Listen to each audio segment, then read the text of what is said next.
Hi, John here once again. This is part 3 of how I built this small workshop. In parts 1 and 2, I showed the planning of the shed, the framing, and the sheathing of the walls and roof. In this video, I complete the roofing, add the siding and windows, and finally close everything up with a couple of doors. Since I posted the last video, I've been assigned a home improvement project. This means I have to cut down this 4x8 sheet of plywood to make frames for window treatments. Yeah, I know. Cutting down a piece of plywood isn't exactly rocket science. I just want to show how awkward it is with all this stuff packed in here. If it wasn't 20 degrees Fahrenheit outside, I would happily do it out there.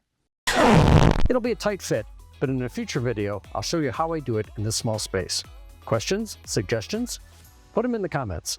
If you like what I'm doing here, hit the like button and subscribe. Now, on with the show.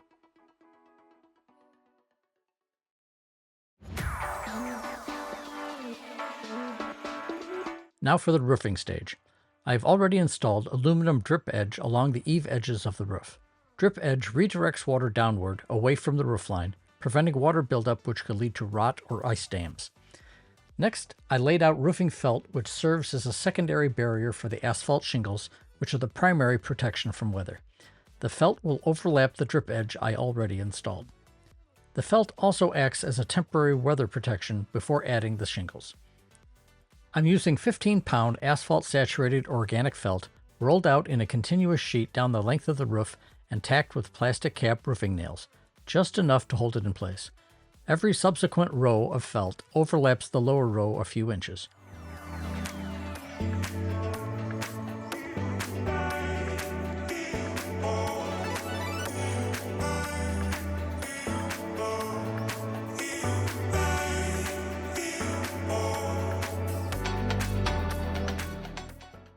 After trimming the excess felt from the gable end of the roof, I install aluminum drip edge on top of the felt. Gable edges are more exposed to sideways rain and wind. Installing the drip edge over the felt helps seal the underlayment edges, preventing water from sneaking underneath and reaching the roof deck.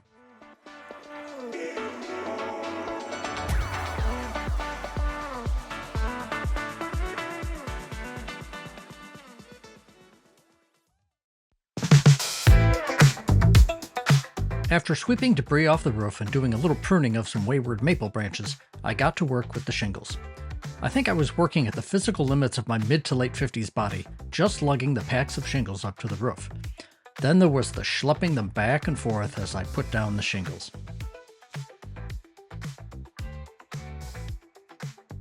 This is my first time shingling a roof, but I'm not doing anything different from a typical roofing job as far as I can tell. Just following the instructions on the shingle packaging. They actually printed instructions on the package. I rented a roofing nailer, which made more sense than buying one. It's unlikely I will ever install another roof.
I was determined to get the shingles installed within a 24-hour period of the rental, so I had to bring out the work lights as the sun went down.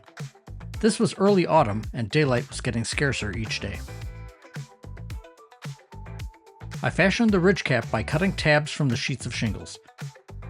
I could have bought pre-cut tabs, but this is supposedly more economical. There was a trade-off. This was a very labor-intensive job and generated a lot of waste. Architectural shingles make for a very attractive roof because the tabs on each sheet vary in width. Each piece had to be the same width, so I had to find the same combinations of tabs to cut out. Sometimes I got only one tab from a full sheet. Once again, my cinematography skills prevent you from seeing all this go down, but you can see all the piles of tabs and offcuts accumulate next to me. Once I had all the tabs I needed, I added a squeeze of roofing sealant to each piece and nailed them in place.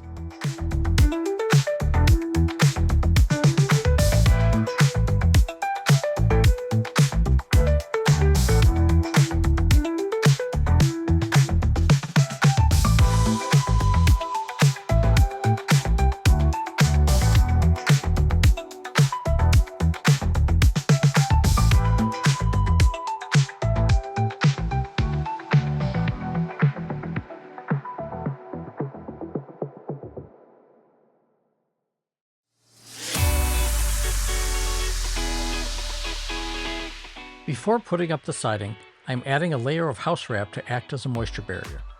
At some point before doing that, I cut the windows out from the sheathing. I did not make a video of that. I imagine I drilled a couple of starter holes in the sheathing from the inside at the corners, then used a reciprocating saw to cut out the window. The roll of wrap I'm using is actually 9 feet wide, too tall for my 8-foot wall. I took the roll and I cut off a foot with the miter saw before starting the wrap. I actually made it all the way around the perimeter in a continuous sheet. I tacked it to the sheathing using plastic cap nails. A hammer stapler would have been nicer to have for this.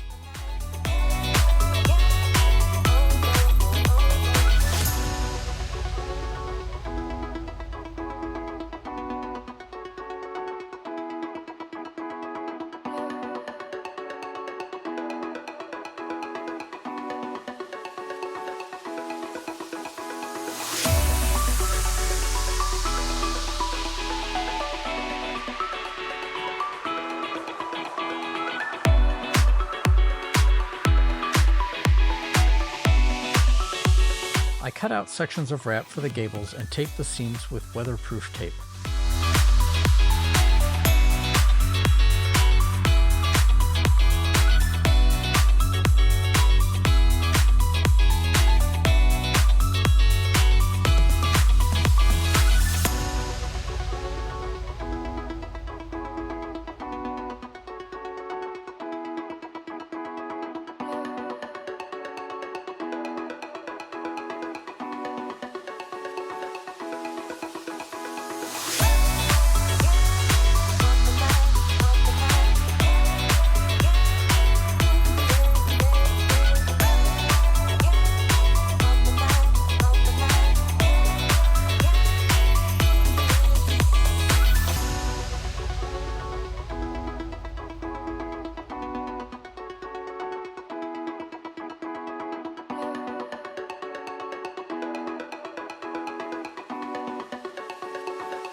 I also tape the edges along the window openings, although I don't think it is necessary, since I will also use flashing tape when installing the windows.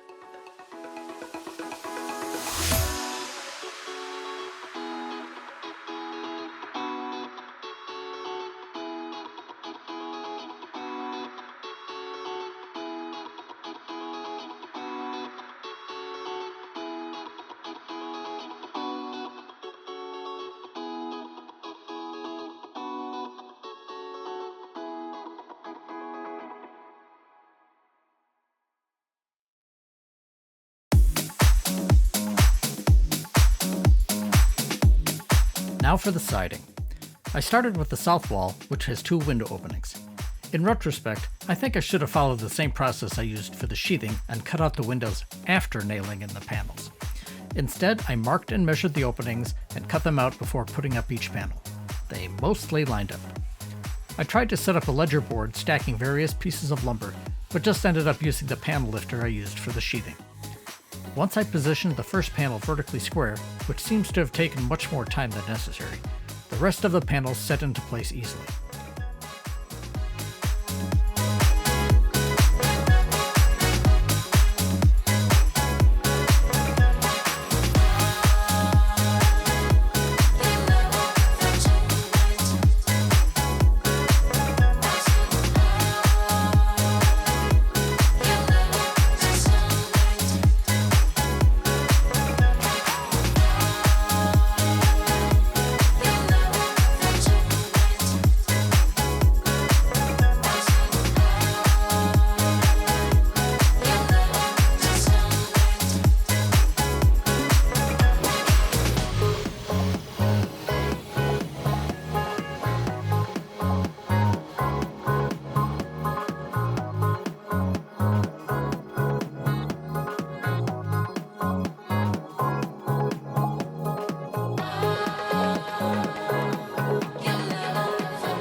I tacked each panel in a few places as I went along, then followed up at the end with the framing nailer.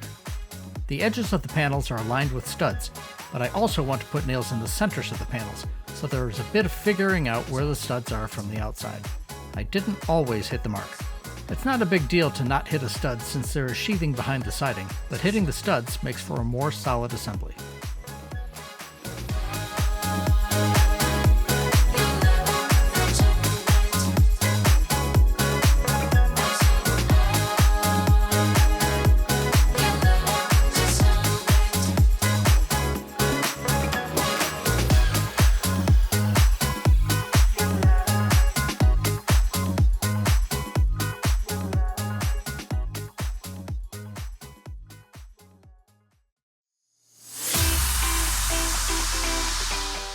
Installing the awning windows was straightforward.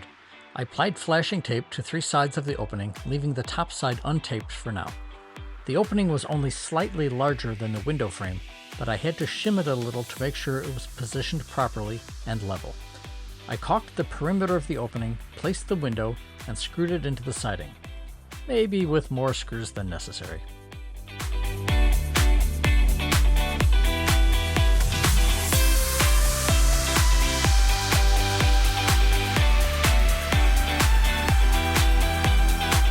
Once the window was screwed in, I applied the final piece of flashing tape at the top. This makes sure that any water that gets in behind the trim will travel to the outside of the window flange and not seep in behind the siding. The second window goes in just like the first.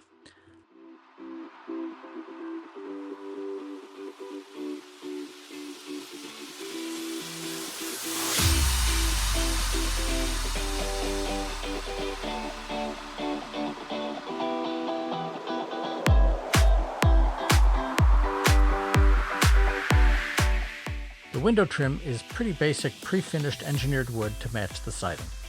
The screws I used to fasten the windows stuck out a little, so I had to use some shims under the trim so that it would sit flat. It was a fiddly process, but it worked out in the end. Note to self: next time use screws that don't stick out.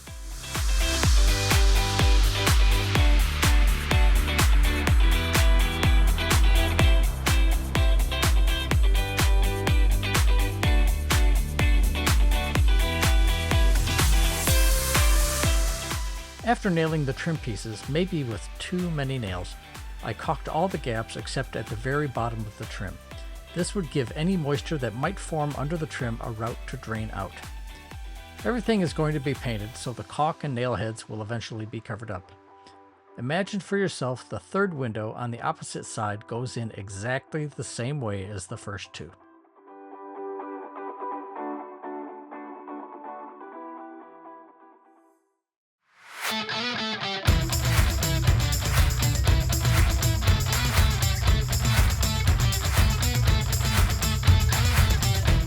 At this point, I've had enough of working around the mud surrounding the project, so I bought some basic wood mulch and spread it around where I needed to walk most often.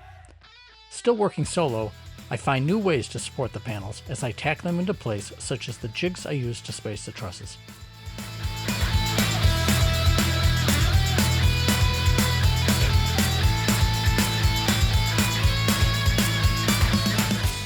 As I proceed around the corner, I am faced with the consequences of not paying enough attention to how square to the world my walls are. I'm using LP Smart Side panels, which are engineered wood, very square and very dimensionally consistent.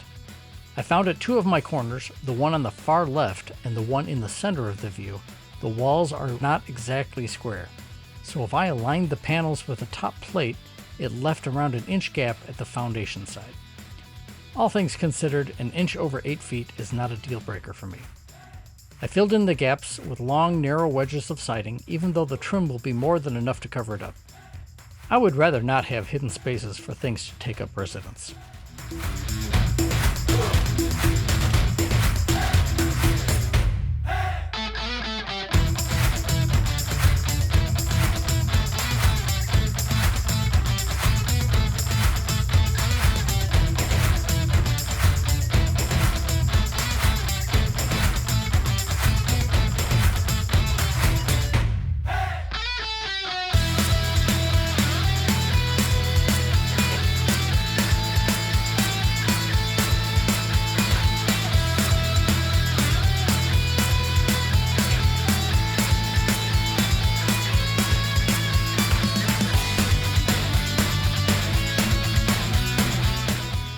Once I nailed in the panels, I caulked the seams between them.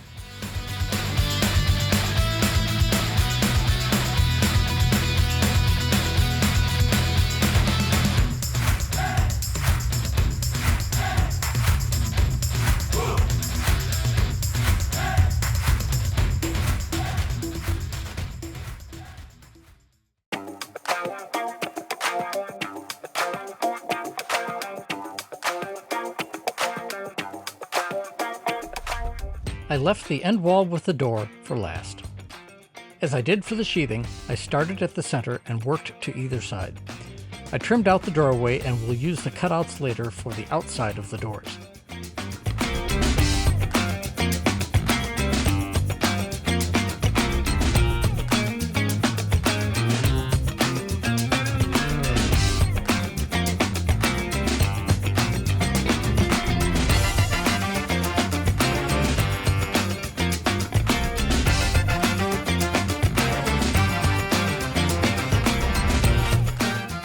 I used a small router with a flush trim bit on the left side, and it walked a little on my way down the side.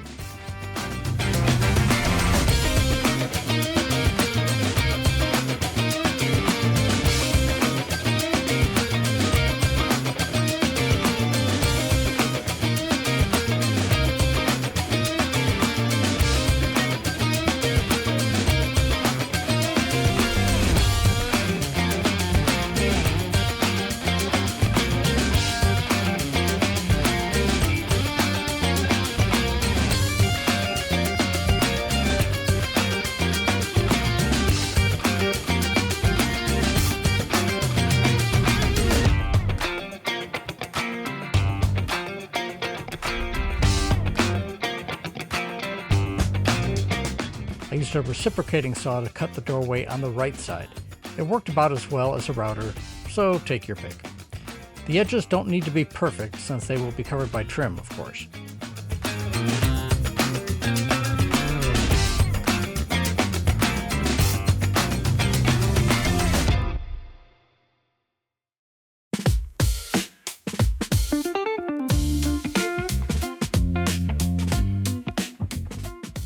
The door design is based on a video by Paul Recalde at the link in the description. The internal structure of each door consists of 2x4s assembled with pocket screws. I used some of the 2x4 studs from the old shed. Paul Recalde creates DIY pocket holes using only a drill, and he appears to have perfected his technique. I opted for purchasing a Craig 520 Pro pocket hole jig, which took all the guesswork out. I highly recommend a tool like this if you're new to pocket hole construction like I was.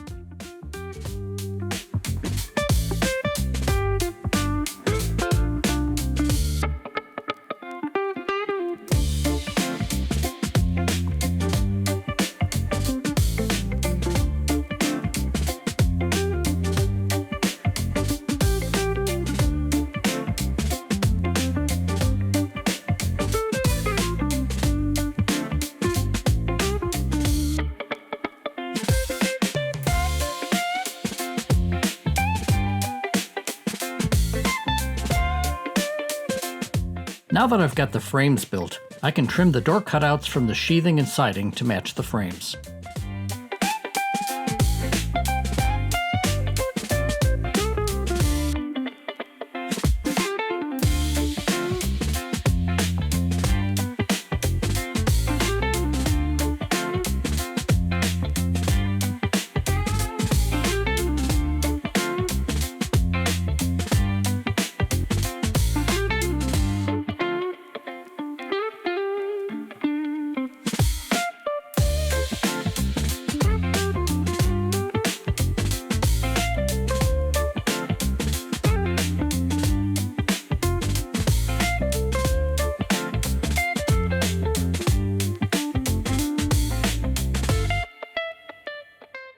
I wanted to insulate the shed as much as possible to resist heat transfer, so I sandwiched the frame between the sheathing and siding cutouts and filled the interior with styrofoam panels. Because of the particular size of panels I bought, I had to cut them up into increasingly smaller pieces to fit the shape of the space. It was a kind of golden spiral process for me. Once I have the main doors assembled, I add some decorative trim on the outward-facing sides using strips I ripped from some leftover siding.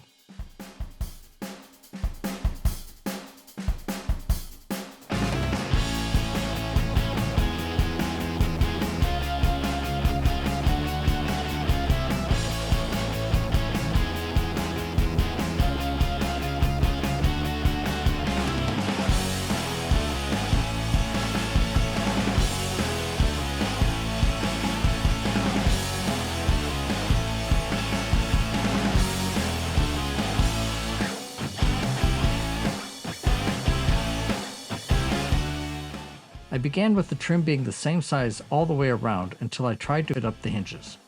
Because of how I wanted to locate the upper and lower hinges, I needed wider trim on the top and bottom. The center hinge was fine. Of course, I had already nailed down the trim pieces, but at least they weren't glued. I removed the upper and lower trim and cut back the abutting trim pieces with a flush trim saw enough to fit in the wider trim pieces.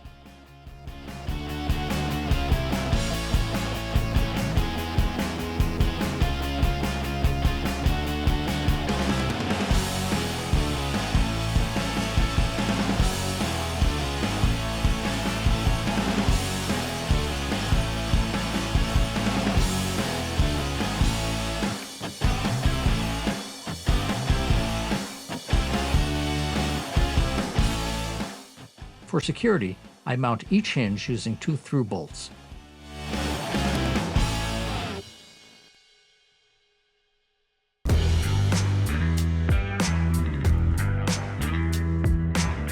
I forgot to video the hanging of the doors, so we move now to installing the door jamb made up of simple 1x2 pine.